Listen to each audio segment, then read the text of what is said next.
The property tax reform bill Overhauled, a bill changing the Healthy Indiana plan advanced to the floor, plus a birth control bill that leaves out some birth control, and more. From the television studios at WFYI, it's Indiana Week in Review for the week ending February 14th, 2025. Indiana Week in Review is produced by WFYI in association with Indiana Public Broadcasting Stations. Additional support is provided by the Indy Chamber, working to unite business and community to maintain a strong economy and quality of life. This week, this session's major property tax reform legislation underwent a complete overhaul in a Senate committee. The measure originally rolled every homeowner's tax bill back to 2021 levels. It's now more narrowly focused on older Hoosiers and disabled veterans, while also limiting how much local governments can collect in property taxes each year. Under the bill, homeowners who are disabled veterans or age 65 or older would get a $20,000 deduction on their property taxes, up from $14,000. The legislation creates a first-time homebuyer tax credit for households that earn $75,000 or less. The measure also significantly changes how local governments can increase the amount of property taxes they collect each year, known as the levy. That includes requiring local officials to vote publicly on any levy increases and requiring ballot referendums if local governments want to increase property taxes above the maximum limit. The bill's author, Republican Senator Travis Holdman, says total savings for taxpayers is $1.4 billion over the next 3 years. In a statement, Governor Mike Braun praised some of the bill's changes, but said there still needs to be broad and immediate reductions in Hoosiers' tax bills. Is this a good look at what the final bill will be? It's the first question for our Indiana Week in Review panel. Democrat Ann DeLaney, Republican Mike O'Brien, Oseye Boyd, editor-in-chief of Mirror Indy, and Niki Kelly, editor-in-chief of the Indiana Capital Chronicle. I'm Indiana Public Broadcasting State House Bureau Chief Brandon Smith. Mike, does this feel close to the final product? I think if you are concerned about immediate hits on revenue, if you're worried, the Braun response that there needs to be immediate relief. That's where the money is, like the actual money is, not the growth, or limiting the growth to make sure this doesn't happen. That these big increases don't happen again. Narrowly kind of provide relief for disabled Hoosiers, first-time home buyers. I think that's a great idea. Putting that $2,500 credit on there for first-time home buyers. A $2,500 credit for 5 years. For 5 years, that's significant. That's great. Help. And that's why I remember we were talking about this maybe a month ago, and my opinion was always, if we're going to target it, a part of the target has got to be young people under 40 or people under 35 who have the least amount of wealth. And we're all scratching our heads on why they're not buying houses, like we did when we were kids. So I think that long ago, huh? I think this is a good first start. I think a lot of this is going to depend. April's going to be interesting. A lot of it's going to depend on the revenue forecast on April 15th, which will kind of help guide lawmakers to that final version of the budget and the final version of property tax relief. Because if you're going to have immediate relief, you need revenue. The other questions about potential revenue-raising measures that they've started kind of floating in the first half on maybe some of the sin taxes and cigarettes and things like this. What does the future look like for that? But if they're and then what's going to happen last year is going to happen again. Everyone's going to get a property tax bill. Well, when you're talking about more immediate relief, you kind of can't be talking about doing it through the property tax system because everybody's going to be getting their bills before lawmakers adjourn for the session. So at the most, they'd maybe be able to affect like the second bill you get in November this year. But even then, they're reluctant to do that. So if there's any immediate relief like Mike Braun is talking about, doesn't it kind of have to be through state coffers and not local coffers? Absolutely, and that's what they're not going to do. You remember when we originally came down with a three-pronged approach to revenue, Mitch Daniels said this was going to fix the problem forever. The 1%, 2%, and 3% constitutional amendment, the problem was fixed, okay? It's all on their watch, and it's a failure. It's not a failure. It's a failure. It's not a failure. It is a failure when property taxes go up 92%. 92% in 10 years, okay? It's a failure. And cutting the income tax for corporations and individuals the value of homes compounds the problem. And even for first-time home buyers, Are they going to take that $2,500 to the closing? The problem is they need money for down payments. This does nothing for that. Nothing. It is like a Tinkers to Evers to chance on that. If you're going to provide real relief, you help them with the down payment on this, number one. And number two, this obviously, like every bill, this is a work. Now we're doing down payments? This is, well, I'm saying, you say, and you're right, that we have to help young people buy houses. The problem is the down payment on the houses. That's the problem. And number two on this, Mike Braun's proposal was ridiculous from the beginning, and everybody knew it. And is this the final version? Who knows? But it's not going to provide any meaningful property tax relief. It's going to say, we did something. On Mike Braun, I'm interested in his political strategy here, because he could have said, something to the effect of, yeah, there's, while it's not what I originally wanted so far, so many great changes, but he does acknowledge that, but he's still planting his flag of we need to do something for most homeowners. A little. His lieutenant governor pushed back a lot stronger. True. I think, what was the phrase? Squish Republicans. Squish. Anyway, so, I mean, obviously, it doesn't bring a lot of property tax relief. It's about a third compared to Braun's in the first year. Yeah. And it's not even an apples to apples because they added farmers in, so some of that isn't even homeowner property tax relief, and obviously farmers need some help too. Yeah. But I do agree with Mike a little bit. I don't know that it failed. It's operating the way the system was designed to operate, but people don't like the fact that the values went up, and it's a little bit of a roller coaster. We're going to go up for a little, and then we'll come back down. But people don't like the the back and forth. But that is how it is designed to operate, except for the income tax part of that. Well, I was going to say what that has to do. It is designed to work that way. And because we're talking about property tax reform and property tax overhaul, every other year, every couple of years, it never seems to stop because people are always unhappy when they get their bill. But at some point you have to pay property taxes. What are we going to do without them? So the conversation always seems to be on reform and overhaul, but when do we actually just accept we have to pay property taxes at some point? Yeah. All right, a committee approved the Senate GOP's plan to overhaul Indiana's Medicaid expansion program this week.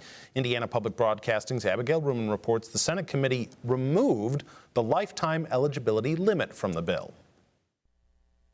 The bill still makes major changes to the Healthy Indiana Plan, or HIP, including reintroducing Indiana's previously halted work requirements and an enrollment cap. Senator Chris Garton says the committee amended the language to offer the Family and Social Services Administration some flexibility on the enrollment cap. We're stating our legislative intent of wanting a cap of $500,000, but we're also recognizing that the federal government may say differently or may rule differently, and so we're giving the Secretary that flexibility with that provision. Garton says the bill addresses the growth of Medicaid in the state budget. However, the state's general fund doesn't pay for HIP. 90% of HIP is funded by the federal government, and the rest is covered by a combination of a fee Indiana hospitals pay and cigarette taxes. Ann DeLaney, is the legislature going to be able to address in any significant way the state's portion of Medicaid costs this session? Well, we don't know what the state's portion of Medicaid costs are going to be. I mean, the state gets something like $22 billion from the federal government for Medicaid, and we don't know what that chaos in Washington is going to do. And if they all of a sudden decide that they're not going to pay, 90% of HIP, they're only going to pay 75% of HIP, or they're going to pay less than 75% of regular Medicaid, we don't know what that's going to do to the budget, but we're talking about billions and billions and billions of dollars. I mean, this stuff it's just so they can say they've done something. We've been through this work requirement. You put a whole layer of bureaucracy on there, and it doesn't result in any savings of any substance. It probably isn't even a wash in terms of cost. So the lifetime cap being gone, but if we're talking about capping the number of people on that, we're going to just put them back into the emergency room situation, and we know how that works. So the answer is, if it's any meaningful, the answer is no. Ann brings up a really good point about that I don't think I already disagree. That we haven't really heard a lot of talk about so far at the State House, at least out in the open, which is we have no idea what's coming down the pike from the federal level and how difficult does that make things for policymakers at this level? It could make it really easy. If the number drops to 75%, it's going to get really simple. We're not providing Medicaid expansion in Indiana anymore. Yeah. You know, and so we've focused a lot on cost savings in HIP, which of course the answer is it's the hospital assessment fee. It's 90% feds. The other 10% is some combination of the hospital assessment fee plus Cigarettes. plus fill in whatever's left of the cigarette tax. All of these questions are in play right now, but we talk a lot about costs, and if you listen to what Houston and Mishler, both Speaker Houston and Senate Appropriations Chair Ryan Mishler are saying, they're focused on enrollment, and because they think the Speaker has said, look, I can't square in my mind why economically the country is doing well and Indiana's doing well, but our Medicaid rolls have exploded in the last several years. And Mishler is focused on the number of people in the program as well. There is a thought, and Sarah Holman's a part of this conversation too, that there are a lot of people that are not eligible for Medicaid, that are on Medicaid right now because they've sheltered assets or they've somehow backed into the income eligibility requirement. When they don't really need it. When they don't really need it and they're not really qualified for it. And so the Senate Bill 2, in addition to the other things that we talked about, now it pulls in DOR. Now it's pulling in other agencies to say we need a more complete picture of the eligibility of these people. And that's a legitimate concern. Yeah. To the point that Mike just raised about Speaker Houston trying to figure out, well, why are things going so well in the national economy, in the state economy, and yet so many more people are on Medicaid. Some of it is shielding assets, but isn't this exactly what we just went through with an election in which people said, no, the economy's terrible, but all the numbers said, no, the economy's great. Yeah. Isn't it really just come down to... Isn't it funny how that changes? But isn't some of it's inflation, but some of it isn't it just that Indiana's wage growth hasn't just kept up? Kept up. That's definitely what it is. You have a lot of people who are actually working, who are on HIP. That is a wage problem. That's not a situation where you're backing in or you're just ineligible and you shouldn't be on it. That is a problem where you're working every day and you are still low income and you cannot afford, or your job doesn't offer insurance. Right. That's another part of it, is that some jobs do not offer people insurance. They don't have enough employees, or maybe you're self-employed. Or there's a lot of reasons. They keep them below a certain hour threshold, level. so they don't have to. Yeah. Mm-hmm. Yeah. Going back to kind of the original question, we talk about this with healthcare costs broadly, but is there only so much lawmakers at the state level can really do to try and bring down how much the state is currently spending on Medicaid? I mean, I think the answer is obviously yes, because when you look at some of the stuff they're looking at, other than the massive cap that would kick 250,000 people off, that's a huge thing. But otherwise, it's like, we're going to confirm eligibility 4 times a year. Basically, just drown people in paperwork, right? And hope they don't. Drown the government in paperwork. Well, that too. Yeah. We're not taking their word for it. Hire more people to do it. Or the whole, we can't advertise Medicaid. I mean, that's a pretty incredible. Not only the state can't advertise, no one. I could not go out and purchase a billboard that told people about Medicaid under this bill. So there's only 3 levers. The state has 3 levers available. You're either eligible, and then we buy it, and we're buying services at a rate, and those are the only 3. You're either looking at people that aren't eligible, you're cutting services, or you're lowering rates. Those are the only 3 levers that are available to you. All right, time now for viewer feedback. Each week we pose an unscientific online poll question, and this week's question is, should Indiana make significant cuts to the Medicaid program to help bring down costs? A, yes, or B, no. Last week we asked you whether Indiana lawmakers will pass significant property tax reform legislation in this session. 23% of you say yes, 77% say no.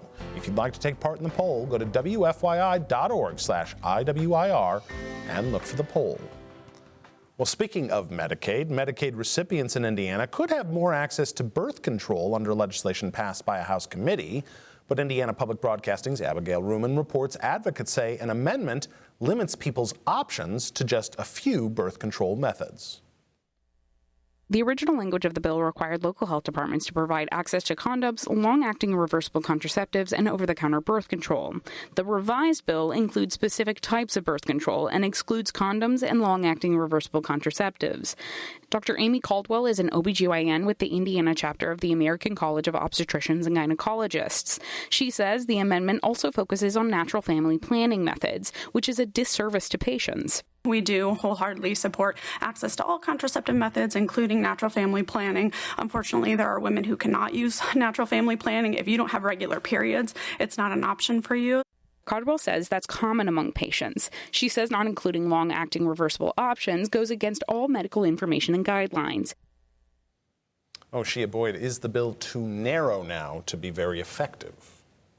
Yeah. I mean, if you're going to have an amendment and you're going to say what types of birth control can now be excluded, the whole idea is to not get people pregnant, right? Not have people get pregnant. Not unless they want to. Yeah, unless Right. they want to. But offer them whatever birth control works for them. Now you're going to exclude birth control based on, I don't know. I'm very confused. I'm very confused at what the point of all this is. To add that amendment, I'm very confused. And then to talk about the natural planning process, which, does it really work most of the time?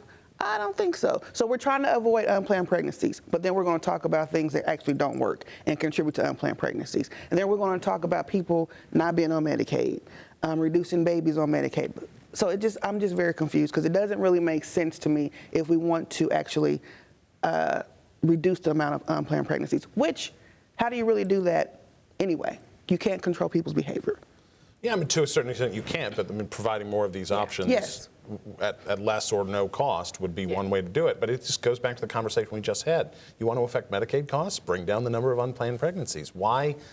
I mean, I know the answer to this question, Niki, but why did this one get so complicated? Yeah, I mean, I get the IUD. Like, I'm not saying I agree with it. I at least can physically understand the argument they're making. I have no idea why condoms were taken out. The only one for men. Venereal disease. Yeah, the only one for men. They're extremely effective when used properly. And I'm just like, I don't know. But that's also part of it. Used properly. Very so there confusing. needs to be education. Yeah. You have to take birth control. You have to make sure you take it properly for it to Same work. There's a time, lot of every day. there's a lot of things that have to happen to make sure that you don't have an unplanned The pregnancy. IUD is probably the most effective in the sense of it lasts multiple years. You don't have to do anything. Yeah. And yet that one's out because of only, I can presume, because no one would say it straight out. Religious Because beliefs. of religious concerns and whether it kind of, Is there any way, I mean, we've seen now the long-acting reversible contraceptives become an issue last session and now again this session. Is that just the way, I mean, is that just the future of Indiana for the foreseeable future? Well, as long as you have people who want to cram their religious beliefs down other people's throats, yeah, that's the answer. And you get these people who think that their way is the only way. I mean, it is ideological and it is religious. And we're supposed to be a multifaceted state where different views are tolerated. They don't want to tolerate different views. They want their views to be adopted by everybody. And that's the Republican-controlled crazies in the legislature. The bill was recommitted to the Ways and Means Committee. Ways and Means has its last scheduled meeting in the first half before the deadline on Monday, and it's not on the calendar. So it seems like the bill itself is probably dead this session. It could always be revived. The language could always be revived later in session, but it doesn't seem like it will advance. If this is something that this was a Republican-authored bill. Let's say that too. If this is something that some Republicans feel like will help the state in the long run, is the Medicaid cost argument, maybe their best path forward on trying to get something more comprehensive eventually through? There's too much baked into it. Whenever we're talking about a woman's body, there's too much baked into it.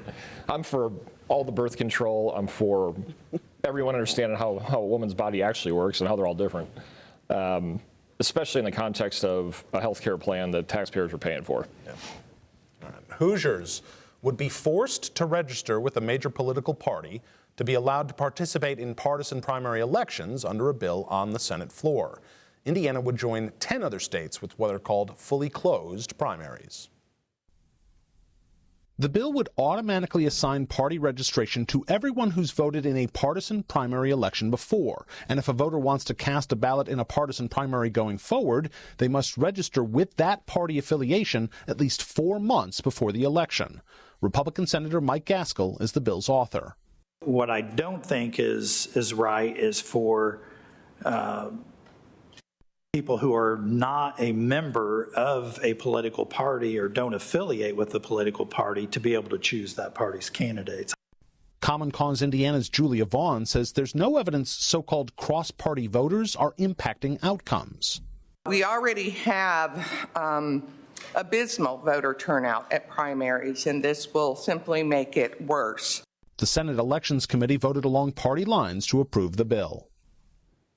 Niki Kelly, last year, a centrist group urged Democrats to vote in the GOP primary for governor, including billboards around the Indy area. Was this bill inevitable after that? Yeah, it certainly brought far more attention to it. And there was at least one incident, I think, down in southern Indiana where someone was, challenged as voting, someone they thought was a Democrat. And so it got pretty ugly down there. But it's not like this is new. I mean, we all remember Rush Limbaugh's Operation Chaos, right? Like, we didn't close the primaries then.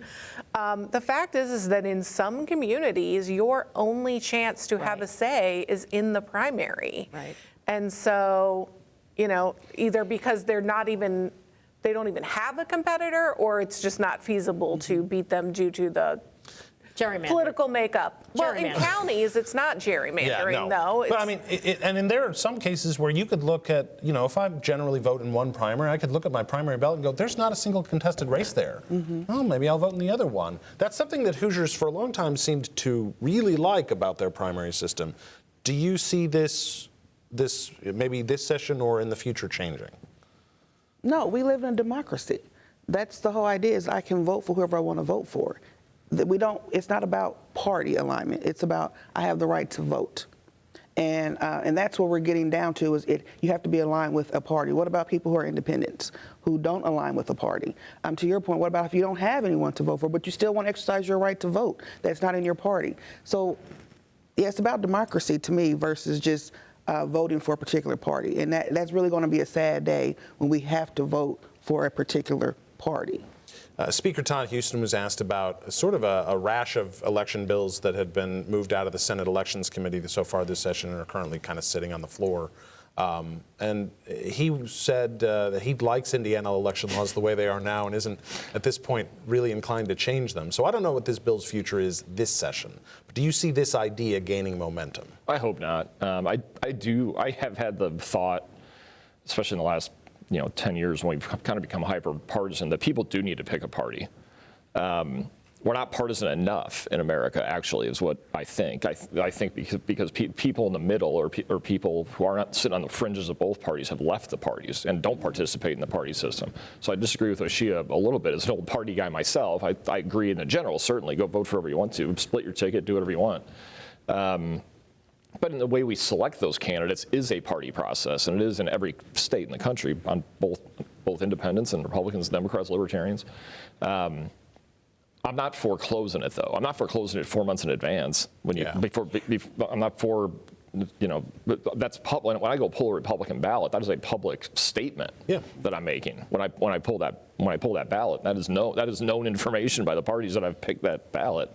I think that's enough, but I do reserve the right for any reason.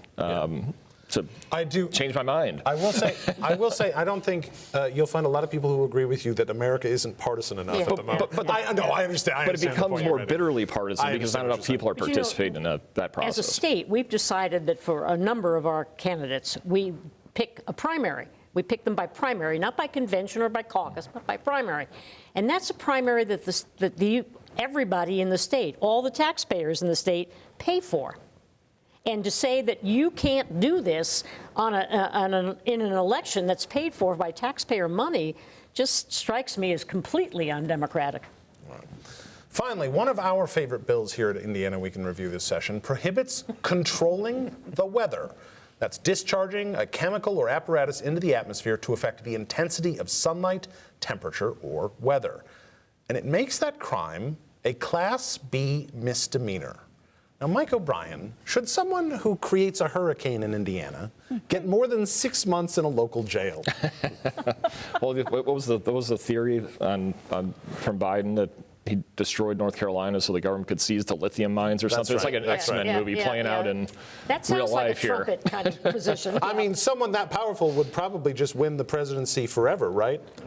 Someone that powerful should just be God, maybe. I don't know. Listen, I mean, the idea of cloud seeding has been around for a long time. I remember in the Beijing Olympics we were talking about China doing that to help that process work better. But again, I go back to Class B misdemeanor. What if you caused death? There could be What if you cause I guess pollution? What if you cause pollution and that influences the climate? Is that illegal? Is that illegal?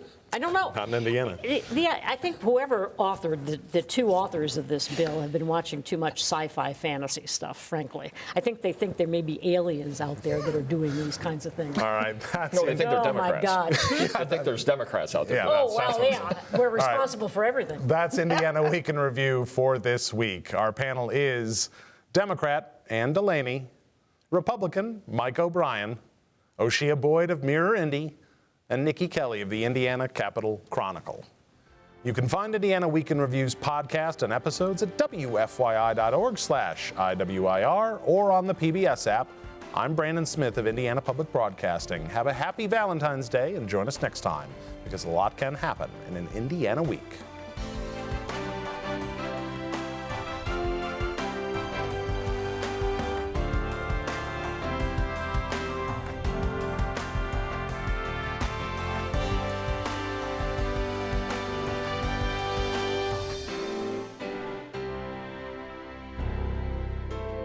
The views expressed are solely those of the panelists. Indiana Week in Review is produced by WFYI in association with Indiana Public Broadcasting Stations. Additional support is provided by the Indy Chamber, working to unite business and community to maintain a strong economy and quality of life.